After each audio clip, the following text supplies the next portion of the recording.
तो जी हाँ मेरे दोस्त, कैसे हो आप लोग? उम्मीद करता हूँ कि ठीक होंगे। ठीक है, तो यहाँ पे एक और है सवाल जो कि नीट 2024 में पूछा हुआ 5 मई का सवाल है। ठीक है, जो हाल फिलहाल में पूछा हुआ ये ट्रांसफॉर्मर यानी कि अल्टरनेटिंग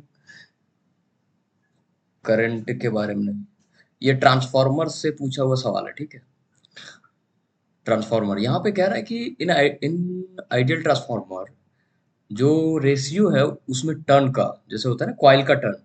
ठीक है, कॉइल का टर्न कैसे होता है ना, तो उसमें बोल रहा है N P by N S is equal to primary coil, number of turn in primary coil ऊपर का, और number of turn in secondary coil.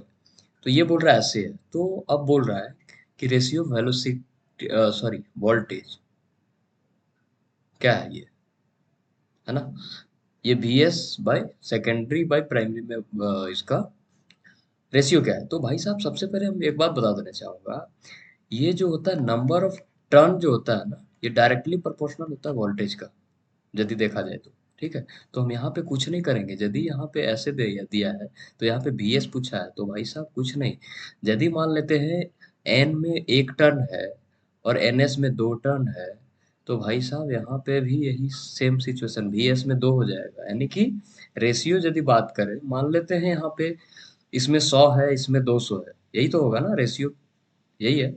तो इसमें क्या होगा, इसमें भी होगा, नीचे वाले बीएस में हो जाएगा 200 और बीपी में हो जाएगा 100।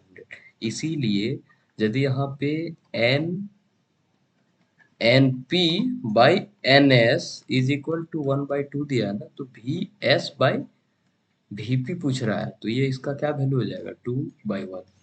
दूसरा नंबर राइट आंसर। ठीक है, दूसरा number is the right answer.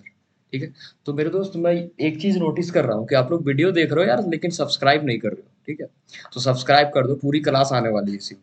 ठीक है, पूरी क्लास में पढ़ाऊंगा, इसी तरह से पढ़ाऊंगा, जितने भी जेई नीट हर कॉन्सेप्ट मैं कोशिश करूंगा कि जेई नीट का जो भी सवाल है मेरे दोस्त गुरु जी में सॉल्व करूँ मैं। ठीक है,